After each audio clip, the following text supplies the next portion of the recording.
அனைவருக்கும் வணக்கம். இன்னைக்கு நாம அறுசுவைகளோட பெயர்களை தான் நாம தெரிஞ்சுக்க போறோம். வாங்க ஒவ்வொன்றாக பார்க்கலாம். இனிப்பு, புளிப்பு,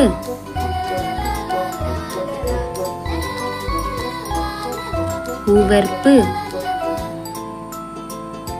கசப்பு, கார்ப்பு, துவர்ப்பு. இந்த வீடியோ உங்களுக்கு யூஸ்ஃபுல்லாக இருக்கும்னு நினைக்கிறேன். மறக்காம இந்த வீடியோவை லைக் பண்ணிக்கோங்க, ஷேர் பண்ணுங்க, கமெண்ட் பண்ணுங்க. இதே மாதிரியான நிறைய வீடியோஸ் உங்களுக்கு வேணும் அப்படின்னா மறக்காம இந்த சேனலை சப்ஸ்கிரைப் பண்ணிக்கோங்க. தேங்க்யூ.